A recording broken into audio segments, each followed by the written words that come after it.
Yeah, let's go work more on the image. And the next what I want to do is actually remove, clean up. We'll combine all these layers and let's convert to the smart object. This is will help us to preserve this original image, and anytime when we want to fix it, work on this, we can go back. But creating to smart object, we can apply some filters like to the normal layer. So right now, continue on this. I want to add some of the dodge and burn techniques, and in multiple ways we can do this.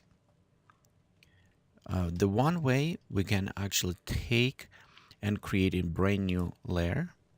We'll go ahead and fill up with 50% gray, and we'll set this to the soft light. 50% it's neutral, so it does not affect it. The next, as usual, we go ahead, take a brush tool. Okay, be sure it's black and white. Okay, we'll take black color first, opacity to 10, and let's say flow just a little bit, about maybe 50, 60. Okay, we'll reduce size and we'll start painting. And first what I do, I'm actually going around some details and see which one I want kind of to add attention. As usual, it's an eyebrow to make darker, maybe around eyes with eyelashes. You can always press X to switch between color and black. So we'll add right here a little bit on the lips. Let's add darker underlips. Press X, reduce brush, and just slightly highlight on the lips. Okay. Darken out.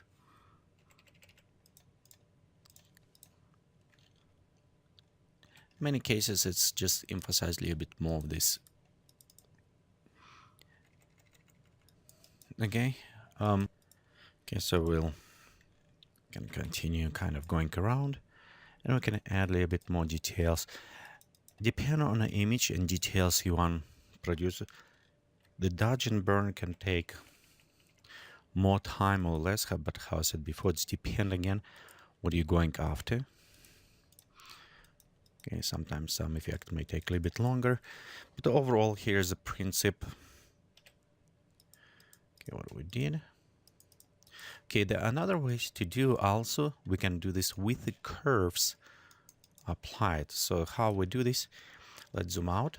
We're going to create curves layer.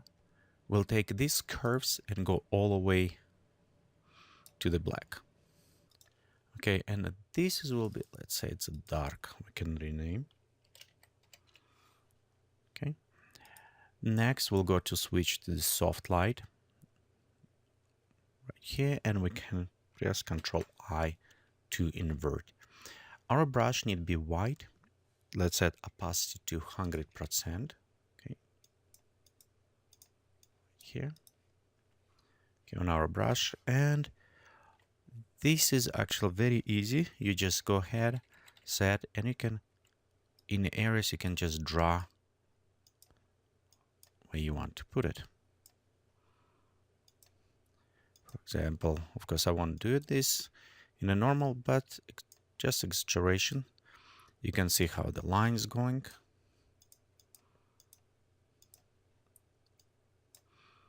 So we can create, even add to the hair. Okay, I'm actually drawing right now using mouse, so it's a little bit harder. If you have it pad, it will be much easier. So we'll do this way. Just add some effects. Okay, you can see overall where we're going. So next, what we're going to do is to use the feather, just to feather this out. You can see how it's already affecting. So you can apply all the way or less pixels. And right here we have to add some shadows. Let's bring a bit closer. So right here. Next, we can go create the same things. Curves, only will go all the way to the white. Make our mask is black. We'll go switch to the soft light. Same things, we have it lines on, and now we're going to draw on a white spaces. right here example. And again, I'm overemphasizing right now some of these, but it will give you some examples how it can be done.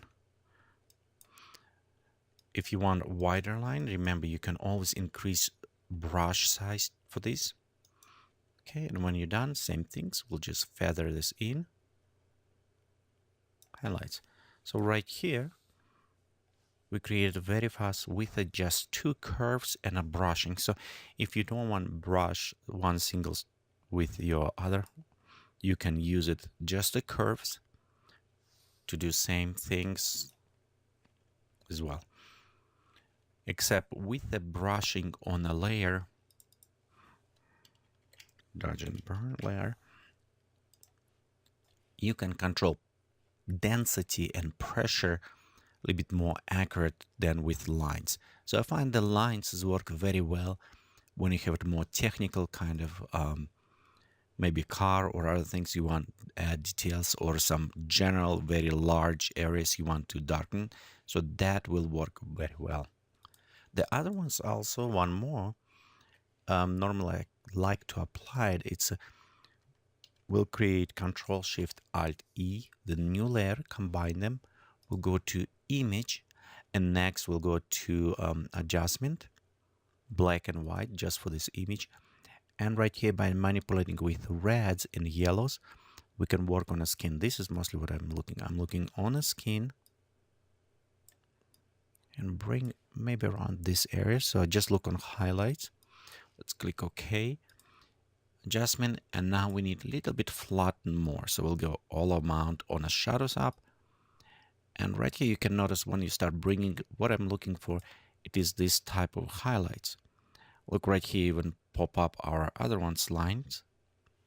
So let's click OK. And we'll go click set on soft light. You can see how much it will bring to us. Again, our balloon, for example, because it's orange, it's have now yellowish kind of color. So we need to reduce. And again, with these techniques, you can always see ways work better, like maybe on the skin. We'll go right here. You can set the mask. And with the mask, let's go set this to 20%. Black, we can kind of mask out our balloon so we don't apply any color changes to this. So right here, very, okay, let's go to group them together. And you can see with the dodge and burn, we kind of applied rough techniques to this, but it's a different ways that we can use it, dodge and burn, to just increase effect on this image. Okay, let's do a couple things. The one what I want to do is actually tight this image a little bit closer. So let's put around here. Just kind of bring more attention to have too much white space was around. Okay, then next, let's work a little bit on color corrections. And for this one, actually, oops, I don't need the new group. I needed new curves. So we'll just go use it curves for this. And in some cases, what you want to do, you just take the bottom, kind of drag, and it will flatten some of those blacks. If you think you have too much crushed black, just a little bit softer. Same things you can apply just for the whites, so we don't have some of those crushing whites. Let's switch to the channels. We have a blue channel. We can add a little bit haziness with the blue channel and compensate with some cyan and red on the shadows, warmness. Cyan and red, they're both very complementary colors, so it's nice if you can use it. Right here, example, you can see we just flatten slightly some areas. Okay, there another effect we can apply the same with the curves. So we'll go create one curve, and we'll just create a very basic high contrast curves as curves. Switch this to overlay. Oops, actually, right here, let's go to overlay, and we'll Control I on our mask so we fill up. And by using the brush, let's switch to the white brush. About maybe 10 or 20 will work. we can start brushing in some of this on a hair, so it will bring a little bit more dimension and highlights to the hair. The same will work very well if you just add slightly touch to the eyes. Right here is dark eyes, hard to see, but overall this is kind of effect. Okay, and we can do to the balloon as well. So overall, right here, let's just touch up some areas. But problem with this, with it's add this overlay will apply also kind of more saturation on the colors. So in some cases, you need to be kind of careful where you use it so you don't oversaturate it. Okay, the one thing to notice right here, we have it our PLM and beauty dish and maybe softbox just kind of reflecting in the balloons. The reflection is good, but I want to hide them a little bit more. So for this one, we actually we'll go ahead and create new layer. Okay, we'll go to filter, noise, and we'll go to dust and scratches. In some cases, I like use this to smooth out. And I do on the skins with the masking, so it's another technique since the channel separation, so you can do this way, but it's involved more masking. So overall, what I'm doing, I'm bringing right here till I see this effect on the balloons. It's what mostly right now I'm interested. And I'm kind of ignoring the rest of the image. So we'll go click OK, add mask, inverse. We'll have it our brush now saved to 10. And we can just start kind of painting in just in those areas. It's worked very well on a balloon because it does not have that much texture, just overall. But this way you can hide some of the reflections, unwanted reflections or highlights from the object if you need it. So it's kind of a nicer way to blur out effect, but without kind of have it too much of a blurring effect. It's more look artistic way to look on that. Okay, so right here, let's go ahead and in our next tutorials, we kind of will wrapping this together with some other color corrections.